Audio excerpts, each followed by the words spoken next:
한 가지 우리 성가대에 부탁드린 건 제가 까먹을 수 있어서 우리 성가대가 앞으로 나올 때 남자분들이 먼저 앞으로 나오시면 좀 좋을 것 같아요.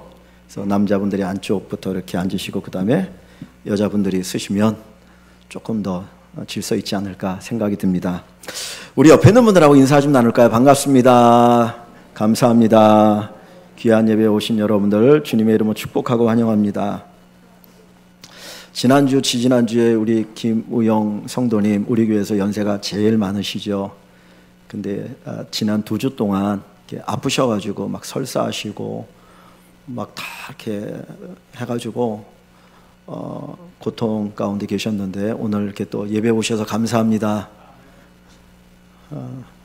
하나님께서 건강 주시면 좋겠고요. 우리 옆에 있는 분들하고 인사 나눌 때 최고의 자리에 오셨습니다. 다시 한번 인사 좀 나눌까요? 최고의 자리에 오셨습니다. 요즘 콘서트나 음악회 가면 최소한 10몇만 원씩 가는 것 같더라고요. 근데 그것과 비교할 수 없는 최고의 자리, 이 예배에 오신 여러분들을 주님의 이름으로 축복하고 환영합니다. 하나님께서 여러분들을 귀히 여기시고 귀한 은혜 주실 줄 믿습니다. 오늘이 맥주 감사 주일입니다. 맥주 감사 주일이란 보리 그리고 밀을 추수하고 하나님께 감사를 표하는 날입니다.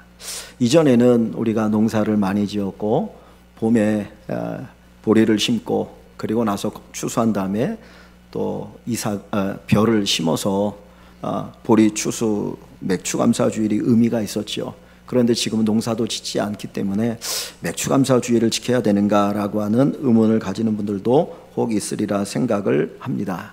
또 감사거리가 있어야지 감사하지.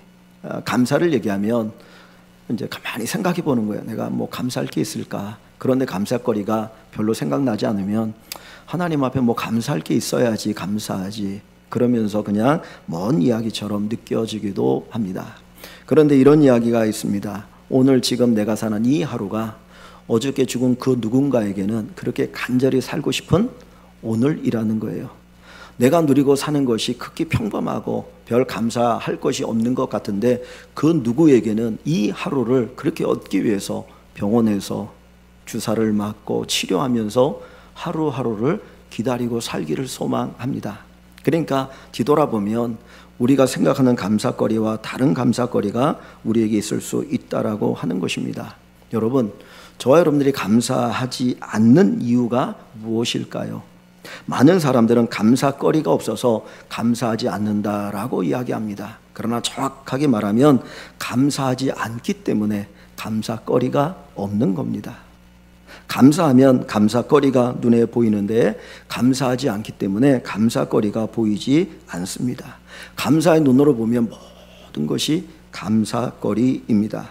소위 우리가 불편하게 생각하는 것, 원망이 생각하는 그것마저도 하나님 앞에 감사거리가 됩니다. 로마서 5장 3절 말씀에 우리가 환난 중에도 즐거워하나니, 우리가 환난 중에도 즐거워하나니, 이 말을 조금 바꾸면 우리가 환난 중에도 감사하나니, 우리가 환난 중에도 감사할 수 있는 이유가 어디에 있을까요?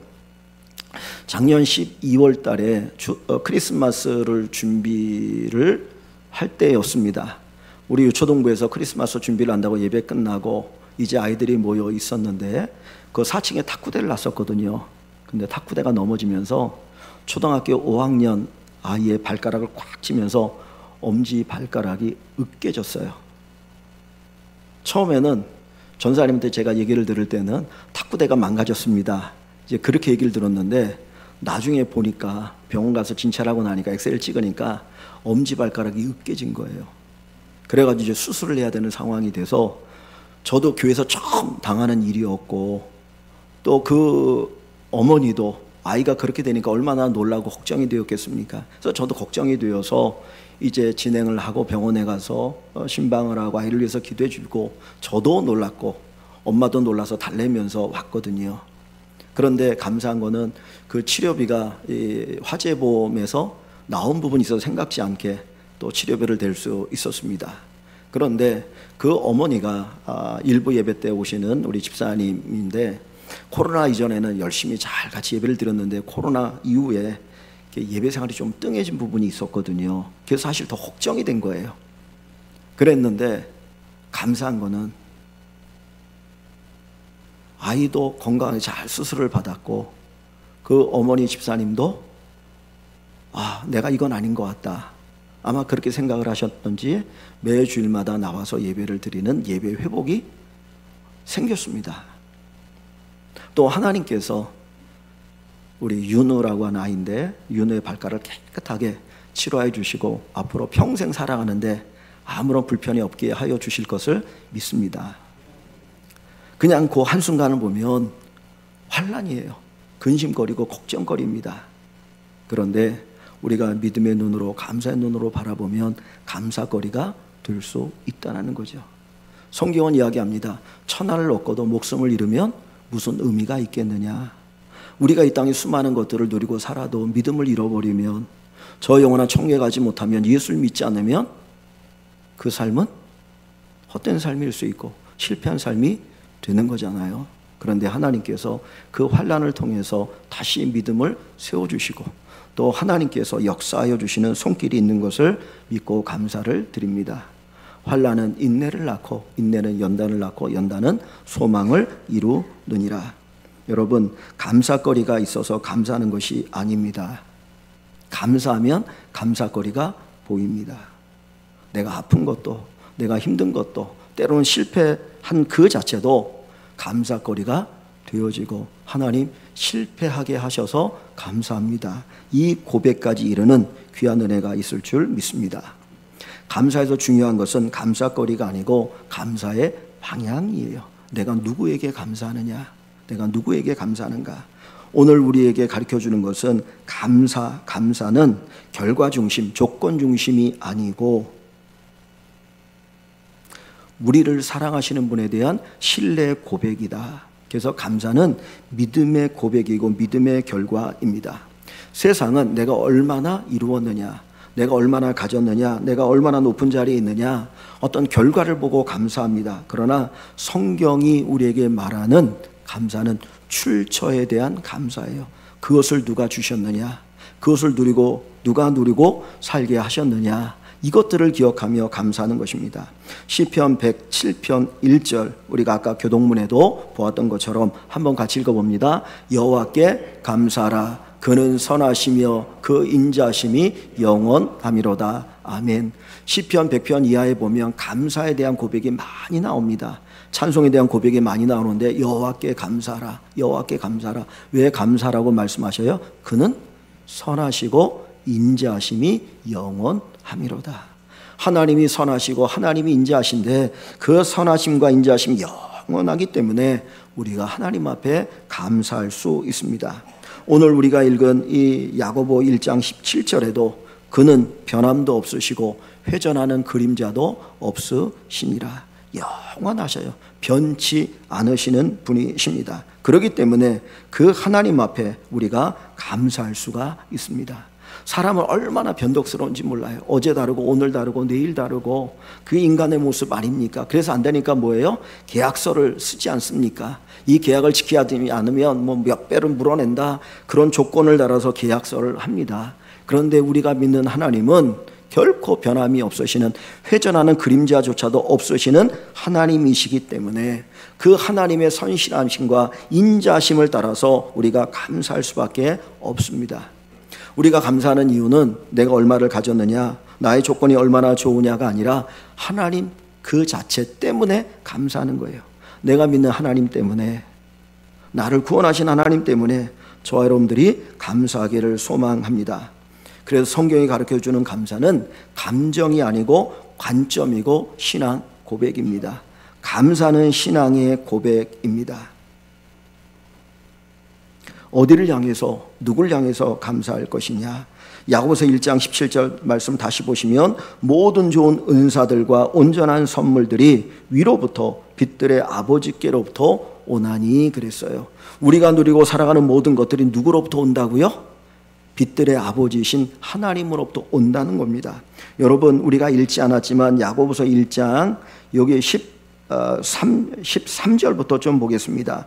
야고보서 1장 13절, 사람이 시험을 받을 때에 내가 하나님께 시험을 받는다 하지 말지니 하나님은 악에게도 시험을 받지 아니하시고 친히 아무도 시험하지 아니하시느니라. 왜 사람이 시험을 받습니까? 하나님 시험하지 않으신데 시험을 받는 이유가 있어요. 14절에 오직 각 사람이 시험을 받는 것은 자기 욕심에 끌려 미혹됨이니.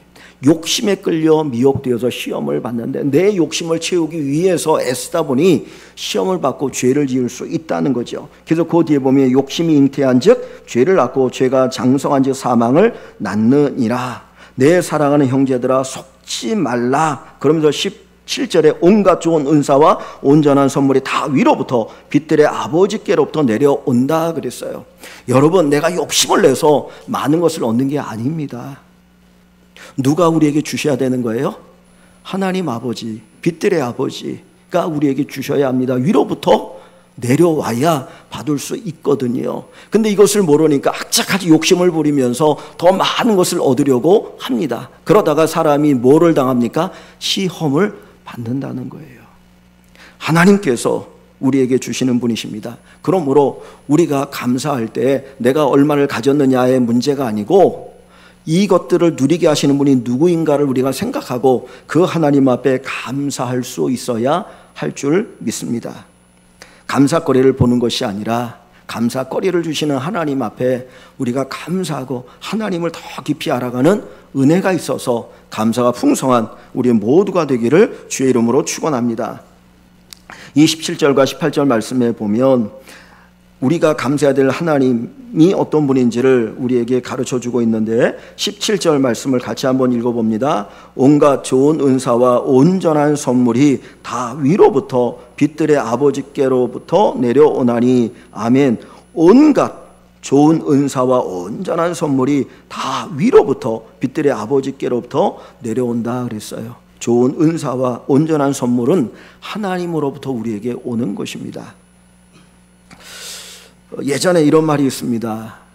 어떤 젊은이가 부모님이 뭐 좋아하시니 어머님이 뭐 맛있어 하시니 그랬더니 하는 이야기가 우리 어머니는 생선 대가리를 제일 좋아하셔요.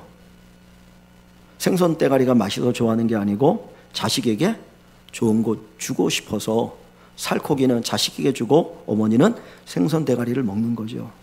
하나님께서는 우리에게 좋은 것 주고 싶어 하십니다. 온갖 좋은 은사와 온전한 선물이 어디에서 온다고요? 하나님으로부터 우리에게 오는 겁니다.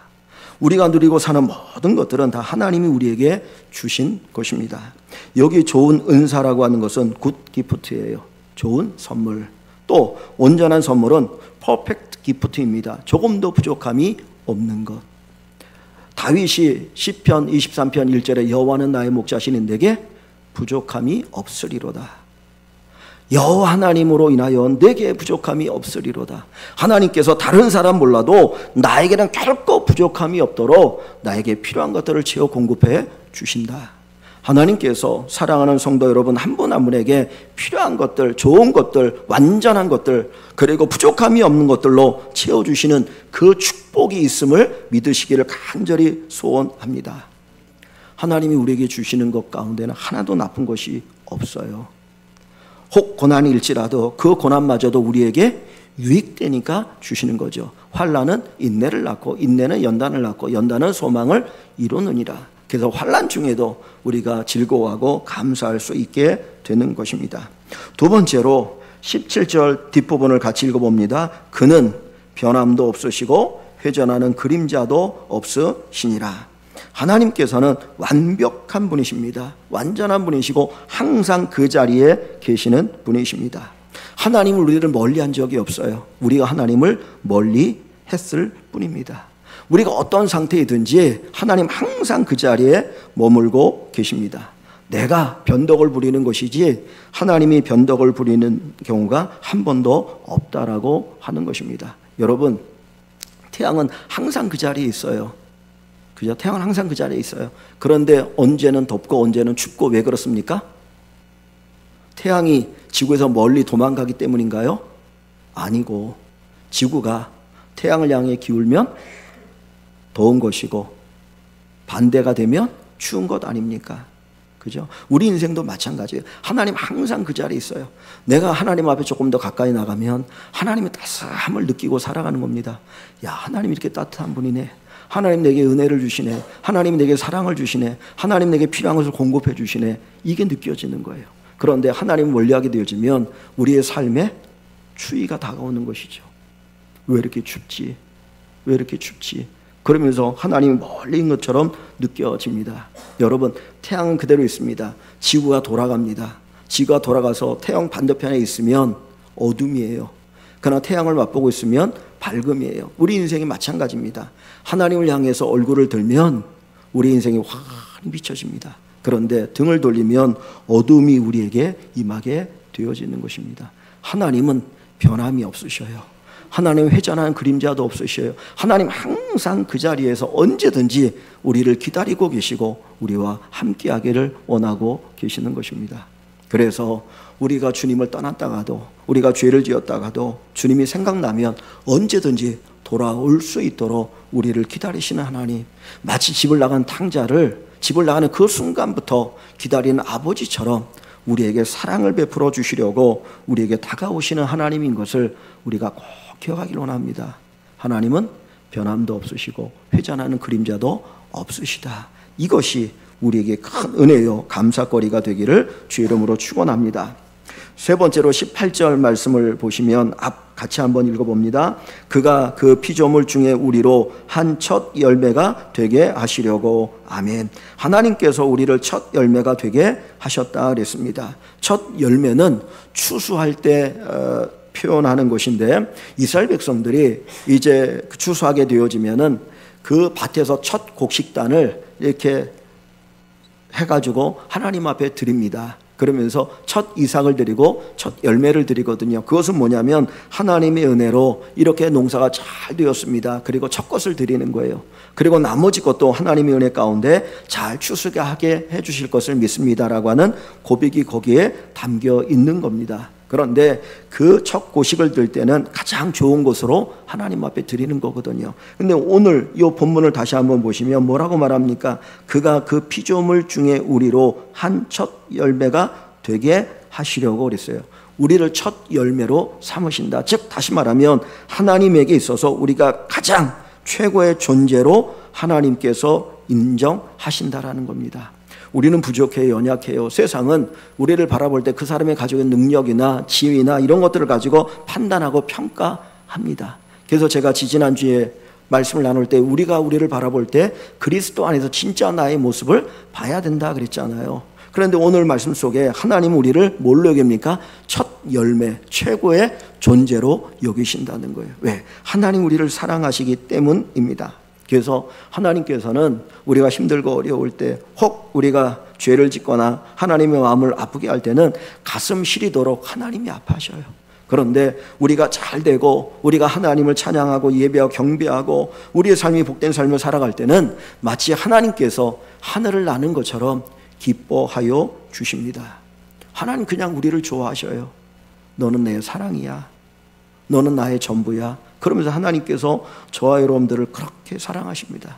그래서 오늘 우리가 하나님이 이렇게 나를 사랑하시는구나, 그 사랑의 감격 속에서 하나님 앞에 감사하는 저와 여러분들이 되시기를 소원합니다.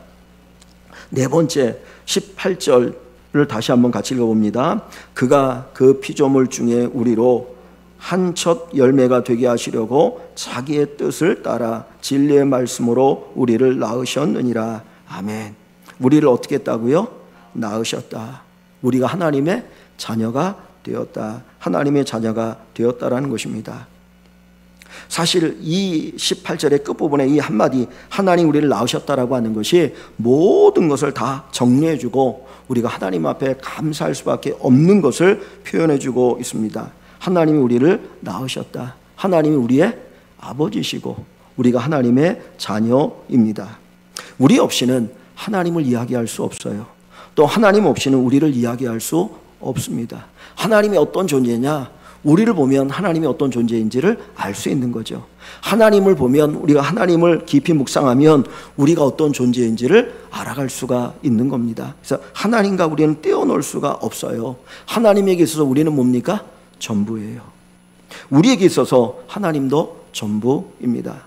여러분들이 자녀를 놓고 양육하고 기르시면서 여러분들에게서 자녀가 뭐냐라고 물어보면 여러분 뭐라고 얘기하겠습니까? 나의 전부라고 얘기하지 않습니까? 나의 전부다. 하나님에게 있어서 우리는 하나님의 전부예요. 내가 잘났던 못났던 상관이 없어요. 성격이 좋으냐 나쁘냐, 내가 얼마나 뭘 했느냐 상관없이 하나님에게 있어서 우리는 하나님의 전부가 됩니다. 그래서 하나님이 그렇게 우리를 사랑하시기 때문에 우리가 하나님 앞에 감사할 수가 있는 겁니다. 여러분, 17절에 온갖 좋은 은사와 온전한 선물이 다 위로부터 빛들의 아버지께 내려온다 그랬어요. 좋은 선물과 온전한 선물, 좋은 은사와 온전한 선물이 무엇입니까? 한마디로 말하면 구원이에요. 저와 여러분들이 하나님의 자녀가 되어진 것이에요. 그것만큼 온전한 선물이 없잖아요. 그것만큼 좋은 선물이 없는 거거든요. 하나님께서 저와 여러분들을 하나님의 자녀로 삼아주신 것, 그래서 그 은혜 가운데 살게 하시는 것, 이것이 바로 우리가 누릴 수 있는 최고의 축복입니다. 그래서 하나님 앞에 우리가 감사하며 살아갈 수가 있는 것입니다. 감사는 내가 무엇을 받았느냐의 문제가 아닙니다. 내가 하나님께 뭘 받았느냐, 그게 문제가 아니고요. 그것을 주시는 분이 누구시냐는 거예요. 그것을 주시는 분이 누구시냐. 지난주 오후에 예배를 드리면서 성경 공부를 하고 그 광야를 지나며 라고 하는 이 찬양을 작사 작곡한 분의 간증을 함께 저희들이 들었습니다. 그 간증 가운데 제 마음에 기억에 남는 것은 그분의 고백이 이거였어요. 내가 성공해야만 하나님이 영광을 받으시는 줄 알았는데 하나님은 내가 실패해도 영광을 받으시더라. 내가 뭘 이루어서 그것으로 하나님께 영광을 돌리는 줄 알았는데 그것과 관계없이 내가 실패할 때에도 하나님의 영광을 받으시더라. 여러분, 우리의 삶의 모든 것을 내려놓으시기를 소원합니다. 내가 무엇을 받았느냐의 문제가 아니고요. 누가 그것을 주었느냐의 문제예요. 한 초등학생이 학교 앞에 있는데 어느 아저씨가 와가지고는 그 아이에게 좋은 것을 주는 거예요. 야, 이거 갖고 싶지 않니? 내가 너 줄까? 그리고 주었어요. 거기는 뭐가 있을까요? 분명히 좋지 않은 어떤 의도가 있을 수 있죠. 그런데 부모가 주면 그것이 어떤 것이든지 그 아이에게 가장 좋은 것인 거예요. 부모가 줄 수 있는 최고의 것, 그리고 그 아이에게 꼭 필요한 것을 부모가 주는 겁니다. 하나님께서 우리에게 주시는 것 분명히 좋은 은사고 온전한 선물인데 각자마다 다를 수 있어요. 내가 지금 필요한 것을 하나님 우리에게 주시는 것이거든요. 그러니까 누가 주느냐가 중요합니다. 하나님께서 내 아버지가 되셔서 조금 더 부족함이 없으니 완전하신 분이 나에게 주시는 모든 것은 나에게 감사거리다. 하나님만이 나의 왕, 나의 아버지, 그리고 나의 감사의 대상임을 저와 여러분들이 꼭 고백하기를 주의 이름으로 축원합니다. 어느 마을에, 어느 시골 농촌 마을에 항상 감사하는 한 농부가 있었습니다. 그는 흉년이 들어도 감사했고 풍년이 들어도 감사했습니다. 흉년의 때에는 하나님께서 최소한의 것을 내게 주셨으니 감사합니다. 또 풍년이 들면 하나님께서 넘치도록 내게 채워주시니 감사합니다. 항상 그는 감사했어요. 그런데 이웃들이 이렇게 보면서 왜 저 사람은 저렇게 항상 감사할까? 다른 사람들이 불평할 때도 그는 감사하니까 이상했습니다. 그래서 그 이유가 뭔가 물어보려고 그에게 물었습니다. 당신은 풍년 때도 감사할 뿐만 아니라 흉년 때도 감사하는데 어떻게 항상 감사할 수 있습니까? 그리고 물었더니 그가 대답을 합니다. 내가 농사를 지을 때 내가 하는 것은 씨앗을 뿌리는 것입니다. 그런데 빛을 주시는 분도 하나님이시고 비를 내리시는 분도 하나님이시고 바람 불게 하시는 분도 하나님이셔서 자라게 하시고 열매 맺게 하시는 분이 하나님이시니 내가 어찌 하나님 앞에 감사하지 않을 수 있겠습니까? 여러분, 우리의 삶에 필요한 모든 것들을 공급해 주시는 분은 하나님이셔요.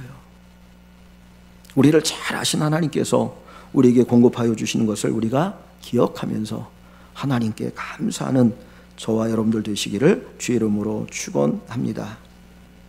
감사는 감정이 아닙니다. 감사는 관점입니다. 감사는 신앙 고백입니다. 감사는 하나님에 대한 믿음의 고백이에요.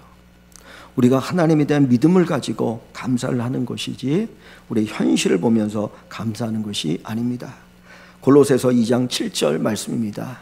골로새서 2장 7절 말씀 한번 같이 읽어봅니다. 그 안에 뿌리를 박으며 세움을 받아 교훈을 받은 대로 믿음에 굳게 서서 감사함을 넘치게 하라. 아멘. 그 안에, 예수 안에 뿌리를 박으며 세움을 받아 교훈을 받은 대로 믿음에 굳게 서서 감사함을 넘치게 하라. 여러분, 믿음에 굳게 서야 감사가 넘쳐요. 그러니까 믿음과 감사는 비례합니다. 믿음이 약해지면 감사도 점점점 사라져요. 그러나 믿음이 자라면 감사도 풍성해지게 되어 있습니다. 감사는 하나님에 대한 고백입니다. 감사는 믿음의 고백입니다. 그래서 데살로니가전서 5장 18절 말씀을 보면 같이 한번 읽어봅니다. 범사에 감사라. 이것이 그리스도 예수 안에서 너희를 향하신 하나님의 뜻이니라. 범사에 감사라. 어떻게 범사에 감사할 수 있어요? 모든 일에 어떻게 감사할 수 있습니까? 성공할 때도 감사하고 실패할 때도 감사하고 잘 될 때도 감사하고 안 될 때도 감사하고 이게 어떻게 가능합니까? 이유는 단 한 가지. 하나님을 바라보는 믿음으로 가능해요.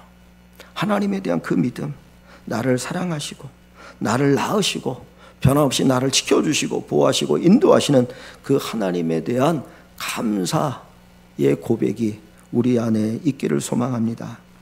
여러분, 감사는 단비와 같습니다. 메마른 땅에 내리는 단비와 같은 것이 감사입니다.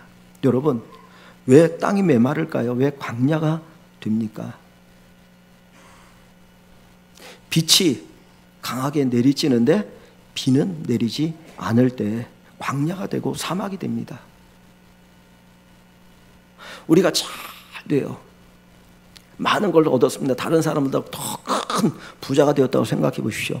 더 높은 자리에 올라왔다고 생각해 보십시오. 그러나 거기에 감사가 없으면 그것만큼 메마른 인생, 불평하는 인생이 되는 경우가 없어요. 내가 누리는 것만큼, 내가 지금 갖고 있는 것만큼 하나님 앞에 감사해야 우리는 메마르지 않습니다. 그런데 많은 사람들이 받은 것은 많은데, 누리는 것은 많은데 감사하지 못하다 보니까 메말라집니다.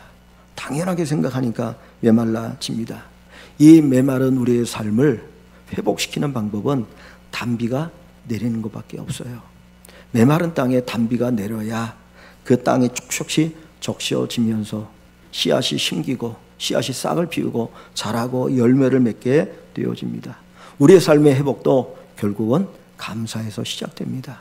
우리가 하나님을 바라보고 하나님을 의지하고 감사하며 살아갈 때 하나님께서 우리의 삶을 온전히 회복시키시는 귀한 은혜가 있을 줄 믿습니다.